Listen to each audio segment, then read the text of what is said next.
Hello student, education hub पर एक बार फिर से आपका स्वागत है। आज का हमारा टॉपिक होगा राजस्थान का जीके।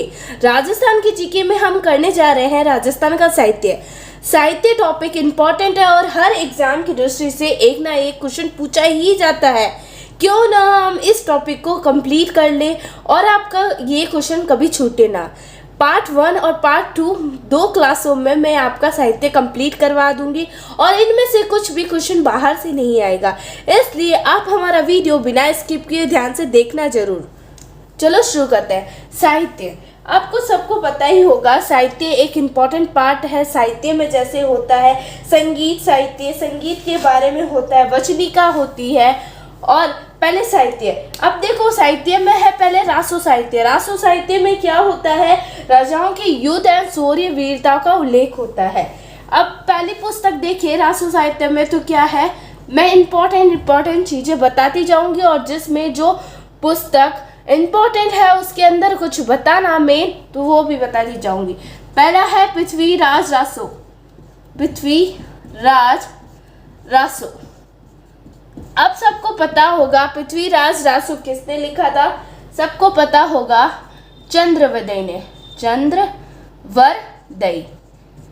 अब इस पृथ्वीराज रासो में क्या है, तराइन के युद्ध का उल्लेख है। आपको इसमें अंदर का भी ज्ञान होना चाहिए कि इसमें किसके बारे में लिखा गया है।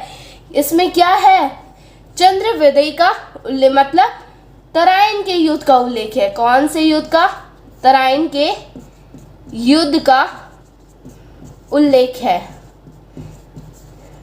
तराइन के युद्ध का उल्लेख है। तराइन का युद्ध कितने हुए थे, 2 हुए थे। एक 1191 में हुआ था और दूसरा हुआ था 1192 में।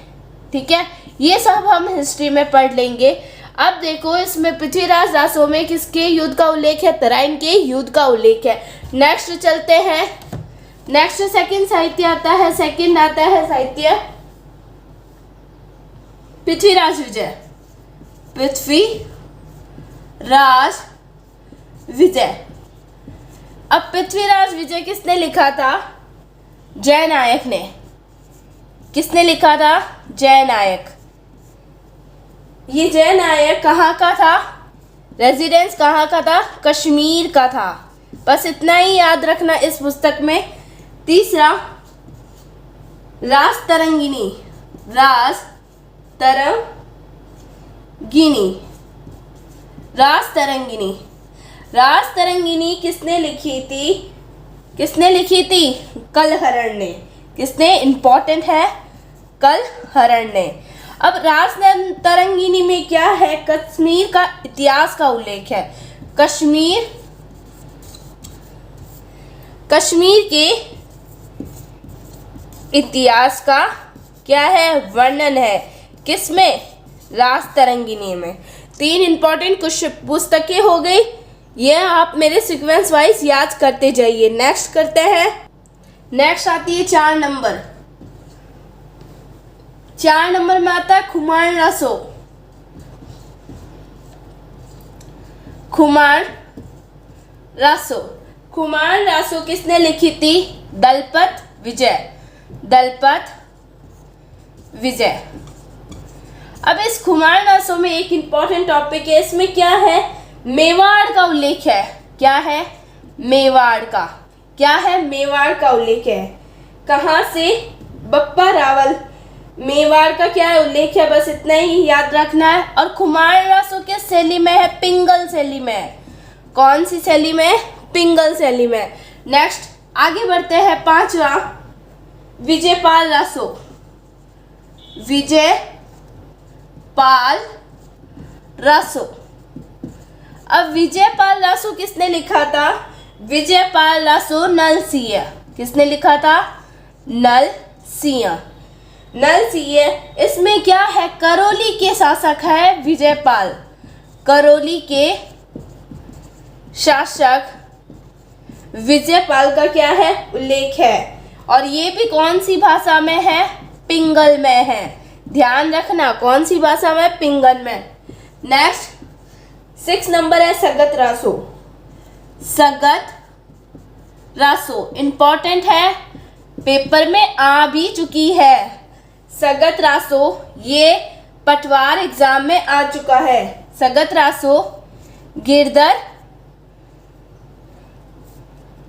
किसने लिखी थी? गिरदर आशिया।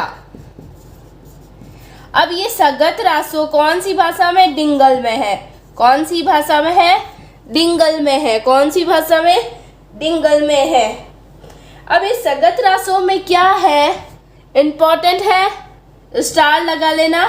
सगत रासो में क्या है? हल्दी घाटी युद्ध का उल्लेख है। अब ऐसा भी क्वेश्चन पूछ सकते हैं, हल्दी घाटी युद्ध का उल्लेख किस साहित्य में है? तो हल्दी घाटी युद्ध का उल्लेख है सगत रासो में। अब हल्दी घाटी युद्ध कब हुआ था? 18 जून 1576 में हुआ था। कब हुआ था? 1576 में। नेक्स्ट चलते हैं। नेक्स्ट है बिस्सल रासो। बिस्सल देव रासो। बिस्सल देव रासो इस पुस्तक का किसने बनाया था? किसने लिखा था? बिस्सल देव। आपने सुना ही होगा बिस्सल देव बांध। बिस्सल देव बांध मतलब इसका संबंध पानी से है। तो नरपति नहाले, नरपति नहाले किसने लिखा था? नरपति नहाले। अब इस बिस्सल देव रासो को, इसमें क्या है? विग्रराज चतुर है। बिस्सल देव रासो किसे, बिस्सल देव किसे कहा गया है? विग्रराज को। किसे कहा गया है? विग्रराज चतुर्थ को कहा गया है। अब बिस्सल देव रासो 4 भागों में है। क्या है? 4 भाग है बिस्सल देव रासो के। अब पहले खंड में क्या है? बिस्सल देव, मैं चारों खंड बता देती हूँ कि इसमें क्या क्या है। अब देखो पहले खंड में क्या है? बिस्सल देव व राजमती के विवाह का उल्लेख है। पहले खंड में विवाह का उल्लेख है। किसका? बिस्सल देव और कौन है? राजमती।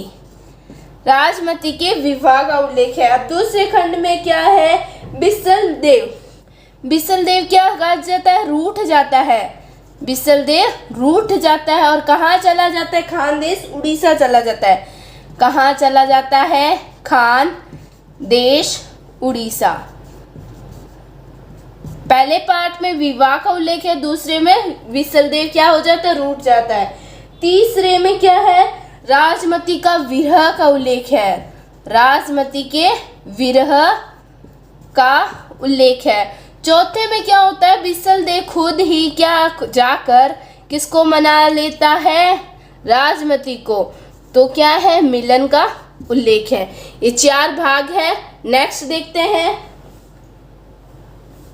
हमीर रासो। हमीर रासो,